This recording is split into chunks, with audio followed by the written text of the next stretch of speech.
The theme of this show is featuring healthy Mexican food for persons with diabetes. Many people with diabetes have given up Mexican food because of the high fat content, the high sodium content, and too many carbohydrates in their usual meals at a fast food or Mexican style restaurant. In our featured meal, we are having cheesy enchiladas and fruit and a vegetable salad that helps to balance and coordinate and actually lower the carbohydrate content of the meal.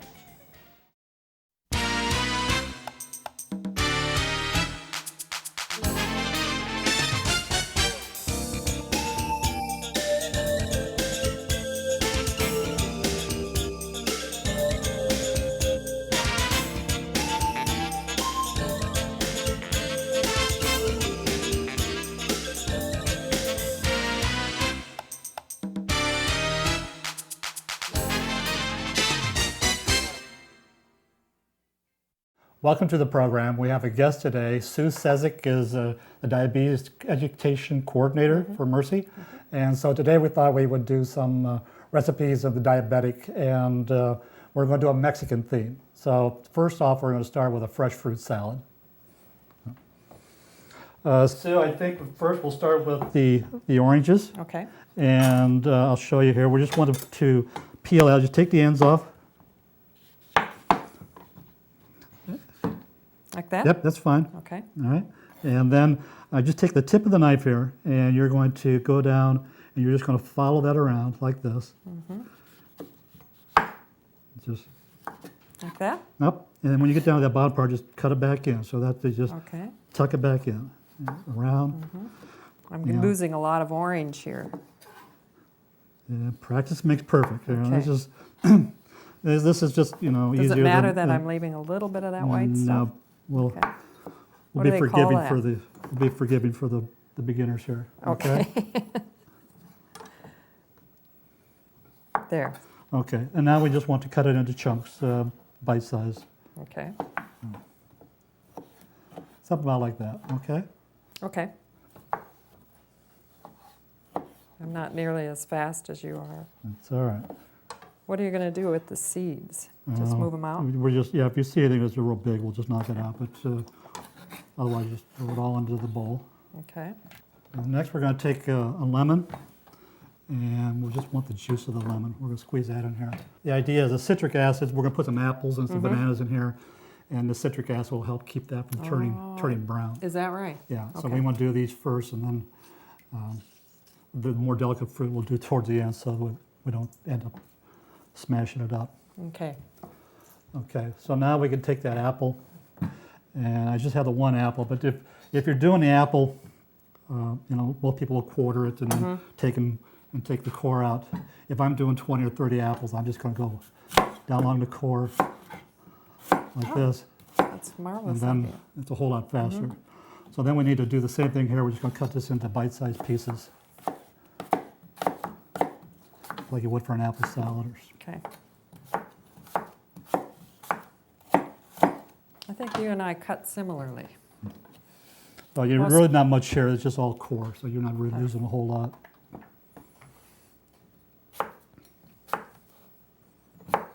You sharpened these knives, didn't you? Yeah, they're pretty sharp. Okay, so we're just going to kind of toss that a little bit there as we go and get that citric acid on that. And then the next thing is going to be a banana. I just have the one in here, and we're going to do the same thing again for that. Just some chunks. I'll let you go ahead and cube that up Do you there. want me to cut it in half Sure, this way that's fine. first? Okay. This is a challenge for me, I have to tell you. Keep them fingers out of the way. Yeah. There you go. There you go.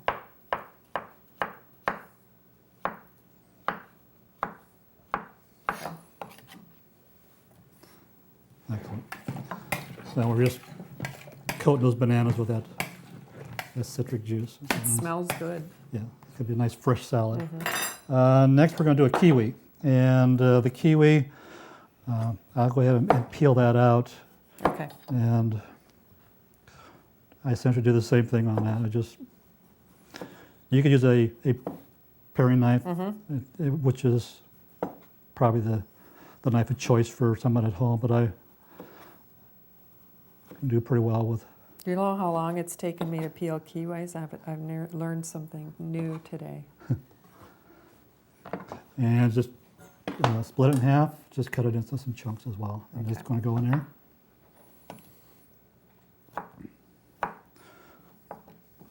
And while you're cutting it, the kiwi, it's you want something that's reasonably firm. You don't want it real hard. Okay. You want just a little bit of give to it. And if you let it go a couple days, it's going to be like bananas. It's going to get real soft. It's going to be mushy. It's not going to have the texture that you want. Is there a smell that you can tell that a kiwi is ripe? No, I don't think that there is, or not that I can discern. Okay, so now let's do some grapes, and these grapes we should split in half. So these are take a bit. Go ahead and just jump in there. And you split them in half because? I think just a nicer look, and just then you get more bananas, or you double your fruit as far as. Does it have anything to do with flavor? No, nothing at all. Okay, then the last thing that's going in here, blackberries. Okay. Very nice fresh blackberries. And we're using some equal sugar sub in the packets. It takes 3 of those. We'll add that. Now, would you ever be able to make any of these recipes like this one at the hospital for a large group? Well, that's the issue. When a lot of these recipes we're doing for the Taste of Mercy is these are great recipes, but if you do for 5 or you do for 155, then you take that labor element in there, a lot more work. Oh. It's not that you can't do it, but there's Yeah. so many other things that you have to put back because you're putting all your effort into that one dish.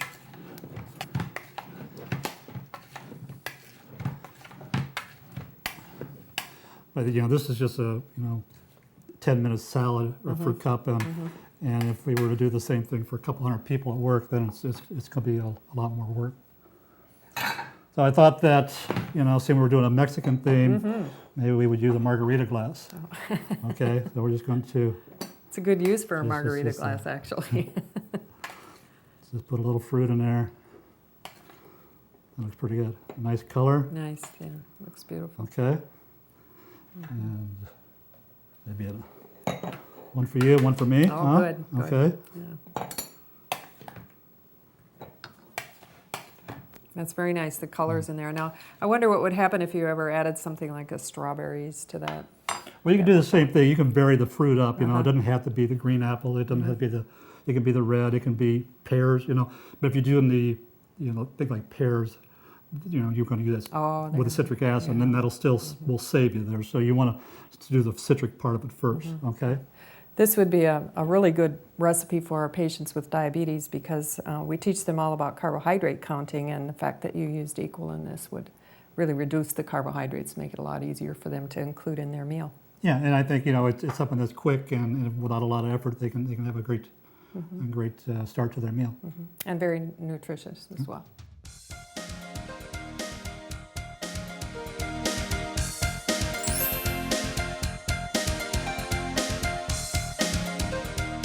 The fresh fruit salad is chock full of vitamin C.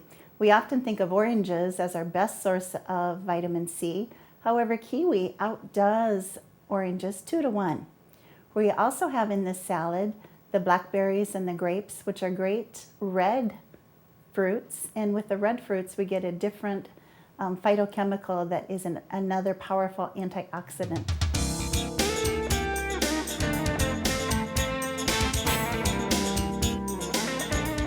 So next we're going to do a light sour cream chicken enchilada. And I got the oven turned on, 350 degrees. And casserole dish, you take a pan spray and spray the casserole dish down. This is something that is quick and easy to do, and they could also do that the night before, put this together, come home and pop it in the oven for 25 minutes or so. Just and put it in the dinner be ready. refrigerator, huh? That's right. So we're fine that there. enough? Yes, that's fine. Okay. And we'll make the sauce next. So the sauce, we need light sour cream, 8 ounces. And then it calls for 8 ounces also of the plain, non-fat yogurt. And we have So are you using the yogurt to reduce the fat, or would you use yogurt even if you used regular fat? Well, you sour could use the yogurt either way, but this reduces fat because there's no fat at all in this here. So, yeah, I need a little bit more from here because this is only 6 ounce in that one, and we need 8. Canned diced green chilies. This is a 4 ounce. Okay. The fact that you reduce the fat is really better for people who have diabetes because they have such a high risk for heart disease. Okay.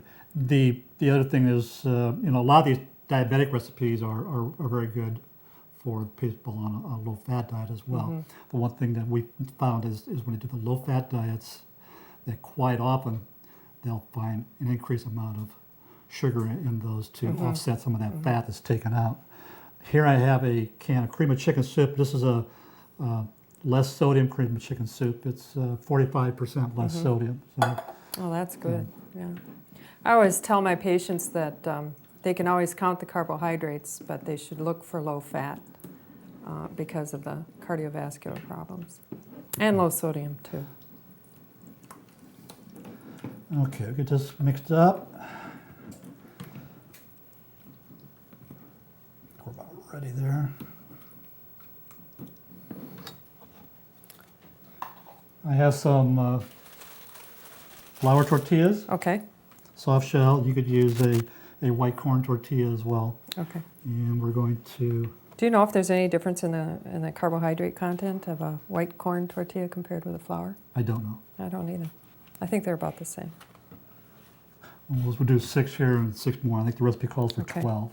Okay. And we want to put about 3 tablespoons of the sauce on Okay. each one. So we're going to be just a little judgmental on that, okay? Okay.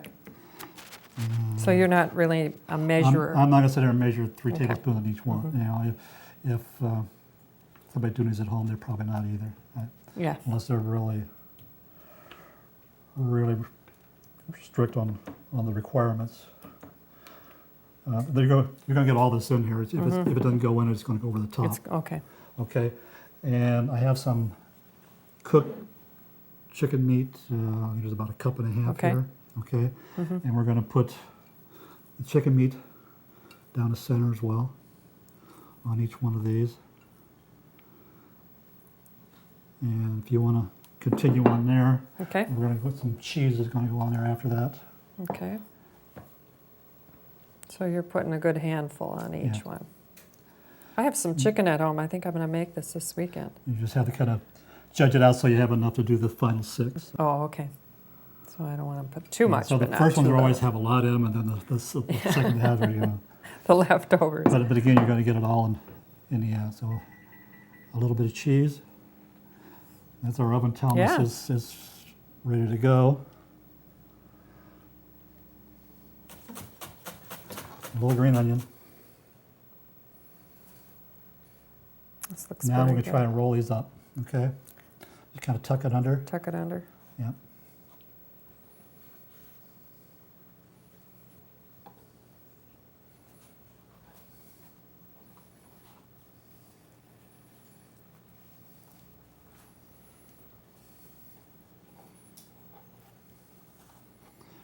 I think we'll bring this pan to the ahead. center and just start laying them in there. Okay.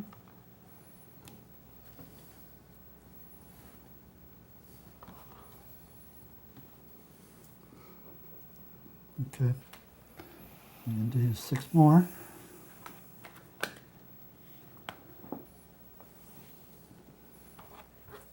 Now we get the sauce goes on.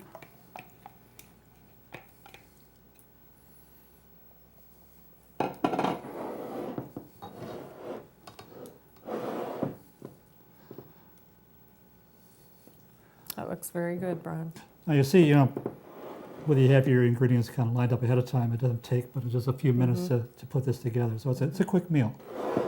And if they can meet their nutritional guidelines, and Mexican's a popular item.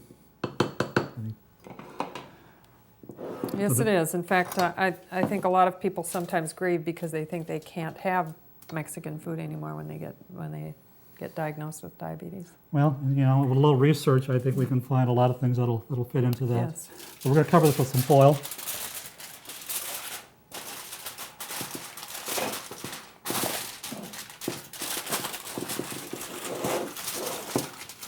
Okay, then this is going to go in the oven for about 20-25 minutes. Okay. If you do this the night before, you need to pull it out for a few minutes and let it come to temp, or leave it in for an extra 5 minutes or so in the oven.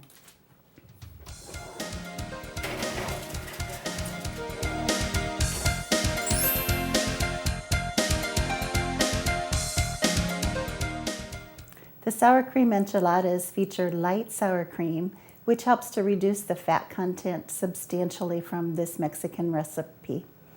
In using light sour cream and the non-fat yogurt, we also increase the calcium content of the meal. And calcium has been shown to help to lower blood pressure. Many persons with diabetes have high blood pressure, and this would be an excellent way of incorporating a mineral that's of benefit to them.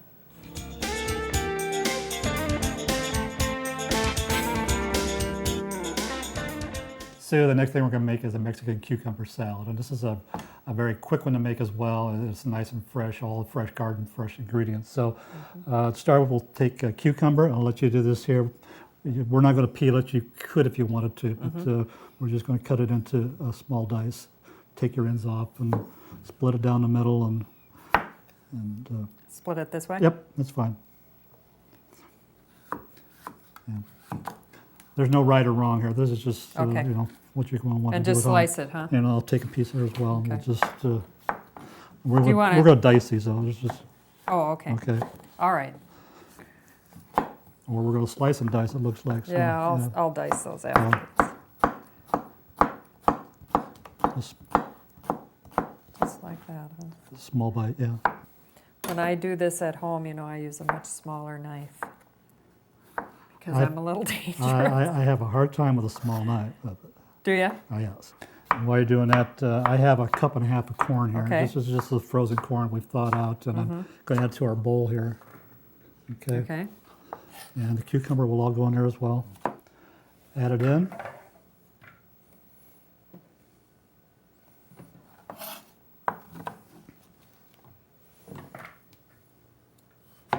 Four tomatoes, and we're going to take these, and you're going to do the same thing. You're just going to do them in a dice. Now, if you'd rather use a Okay. small knife, you're welcome Oh, I'm to. all but right with the big one.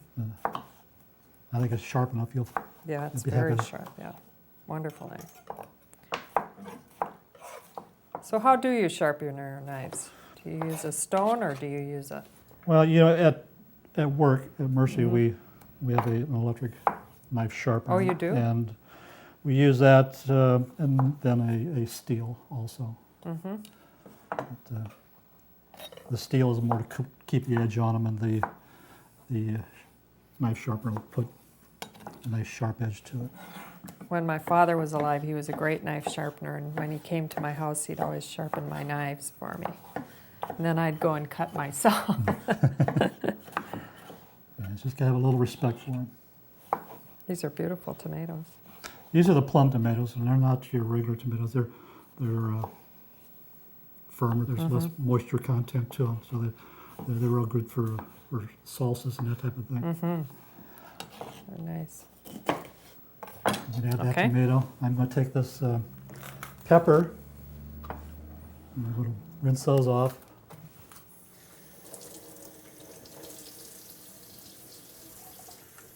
So do you grow a garden yourself at home, Ron? Absolutely not. Oh, I never have done much of that. What we're doing is here, all the vegetables that we've done here have been pre-washed, okay, pre-rinsed. Very important. You hear all the talk about the H1N1 and the sanitation is extremely important, especially something that you're cutting up, you're handling with your hands, and that's going to go directly to your mouth. You're not going to put that in the oven and cook and kill the germs or do any of that. So it's a big thing to be sure that you're washing everything that you use. So we're just cutting these up into small pieces, dicing them up.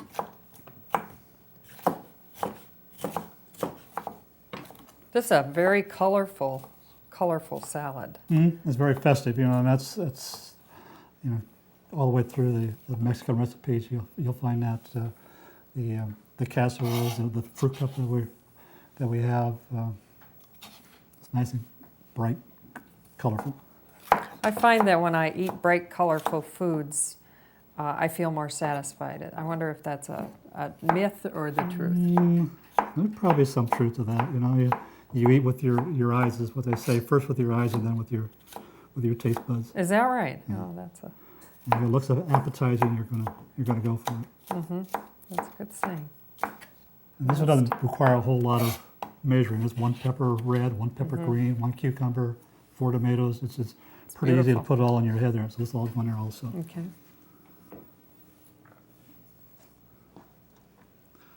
Now we're going to add some seasoning to it. There's a couple tablespoons of red wine vinegar. You can just dump that The in. whole thing?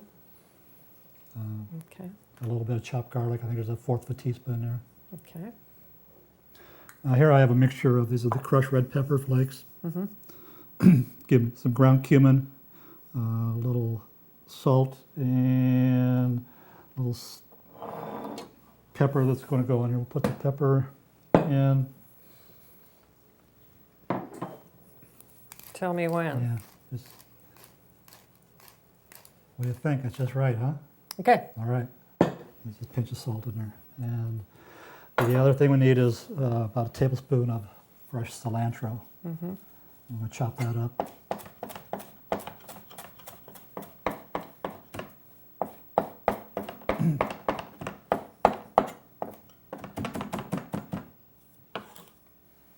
Gives it a nice fresh taste. Okay, so now all we have to do is just stir that up. This one works out well if you can do it ahead and give it a couple hours in the refrigerator, for those flavors to meld a little bit.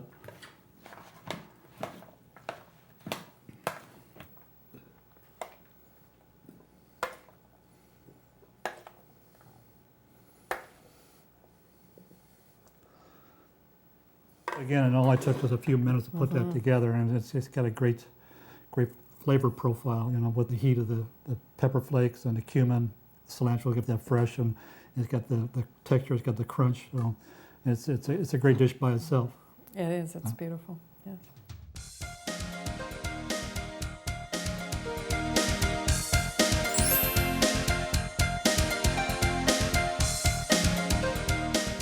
Our bright and colorful vegetables are featured in our Mexican chopped salad.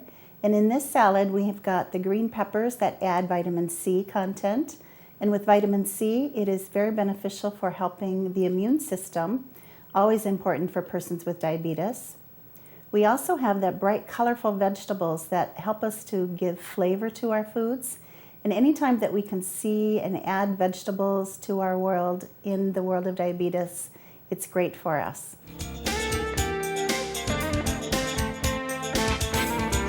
It's been 20 minutes. We brought the casserole out, and Sue is adding some of the remaining cheese to it. We're going to put it back in the oven for another 5 minutes or so to melt the cheese, and then the meal is ready to go. So we're at about 5 minutes before that casserole comes out of the oven, and so I have a good 5-minute recipe here.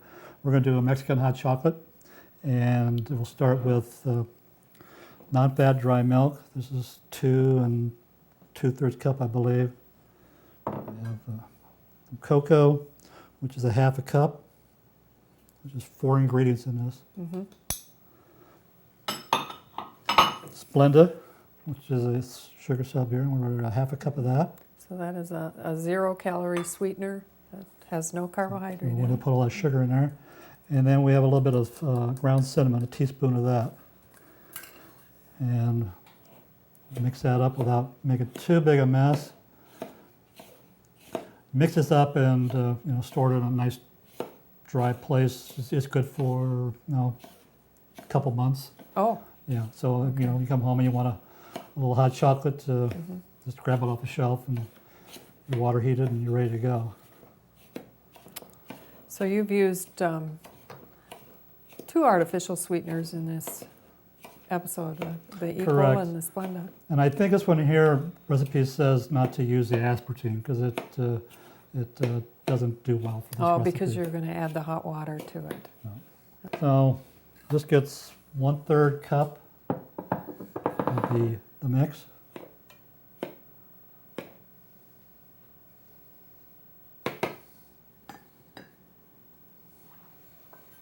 And 2/3 cup, we're just going to add a 2/3 cup of water to that.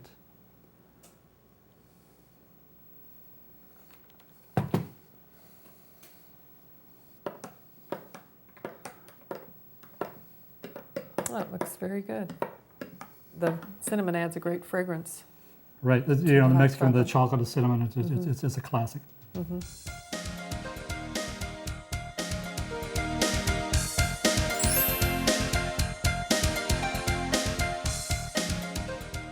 Our Mexican hot chocolate features sucralose or Splenda, and sucralose is the chemical that is very flavorful in sweetness. It is 600 times sweeter than sugar. It is also a heat-stable sugar, so we can use very little of it and have a very nice taste. We could use this Mexican cup of hot chocolate whenever we wanted a nice sweet treat, whether it's at the office or coming home from work. It would be a nice flavor enhancer and not having to grab a chocolate bar.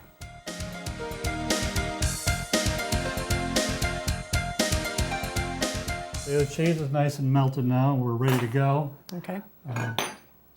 We'll put that on a plate, and I'm going to put a little lettuce and tomato with Okay. that as the kind of finish the plate off. There's 2 of these to a serving. That's beautiful. They look very good, huh? It does look very good. Okay.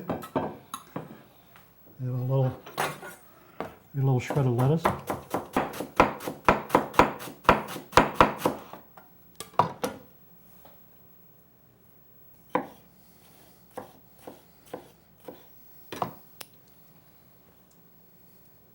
And maybe a couple pieces of green onions.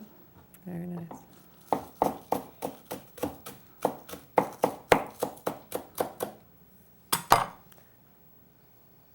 So the light sour cream chicken enchilada. Again, this is another quick, easy recipe. It takes minimal amount of time, maybe 45 minutes from start to finish, include the oven time. It's something you can do ahead of time, do it in the evening before. This whole meal can be done, the evening before. So you can do a little planning ahead, a little shopping. Great recipe, good flavors. The nice textures in the salads. The kids would enjoy something like this as well. That hot chocolate to finish off with. The promise of something, a nice sweet taste to it. They would enjoy it, and it all works out well for a diabetic diet. Yes, yes.